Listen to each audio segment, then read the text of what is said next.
عرض زیادی همکاری‌های ما با هم میتونه داشته باشه। ইরানের প্রভাবশালী নেতা লারিজানির হত্যাকাণ্ড যুদ্ধ থেকে বেরিয়ে আসার পথ খুঁজে পাওয়ার ক্ষেত্রে মার্কিন প্রেসিডেন্ট ডোনাল্ড ট্রাম্পের সম্ভাবনাকে চরমভাবে ক্ষতিগ্রস্ত করেছে।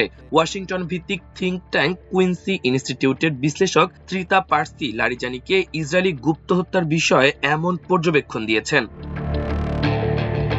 ত্রিতা পার্সি জানান, ইরানের সর্বোচ্চ জাতীয় নিরাপত্তা পরিষদের চেয়ারম্যান হিসেবে লারিজানি অত্যন্ত গুরুত্বপূর্ণ ভূমিকা পালন করতেন। তিনি কেবল একজন সিদ্ধান্ত গ্রহণকারী ছিলেন না, বরং ইরানি শাসন ব্যবস্থার অভ্যন্তরে বিভিন্ন পক্ষের মধ্যে প্রধান ঐক্যমত্য সৃষ্টিকারী হিসেবে কাজ করতেন। অর্থাৎ কোনো আলোচনায় বসলে পুরো ব্যবস্থাকে একমতে আনার ক্ষমতা ছিল তার।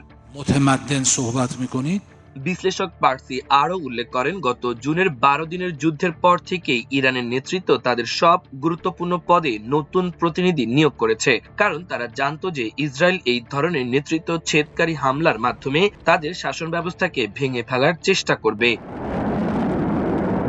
পার্সির মতে এই হত্যাকাণ্ডের ফলে ইরান সরকারের যুদ্ধ চালিয়ে যাওয়ার ক্ষমতা কমবে না, বরং এটি ট্রাম্পের জন্য বড় বিপদ হয়ে দাঁড়াবে। কারণ যুদ্ধ বন্ধের জন্য ট্রাম্পকে এমন কাউকে আলোচনা টেবিলে খুঁজে পেতে হবে যার কথা ইরানের পুরো ব্যবস্থা মেনে নেবে।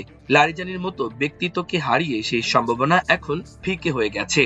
هم گفتیم فتوا هست هم পার্সি আরো বলেন, এই ইসরায়েলি গুপ্ত হত্যার মাধ্যমে আসলে সেই সব ব্যক্তিদের নিশ্চিহ্ন করা হচ্ছে যারা শান্তি আলোচনায় কার্যকর ভূমিকা রাখতে পারতেন। উদ্দেশ্য যাই হোক না কেন, এই গুপ্ত হত্যার চূড়ান্ত ফলাফল হলো যুদ্ধ থেকে বের হওয়ার যে পথ ট্রাম্প খুঁজছিলেন তা এখন আরো কঠিন হয়ে পড়ল।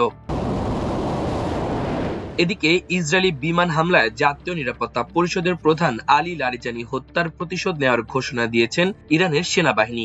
একটি চূড়ান্ত ও দুঃখজনক পাল্টা হামলা চালানোর হুমকি দিয়েছেন দেশটির সেনাপ্রধান আমির হাতামি।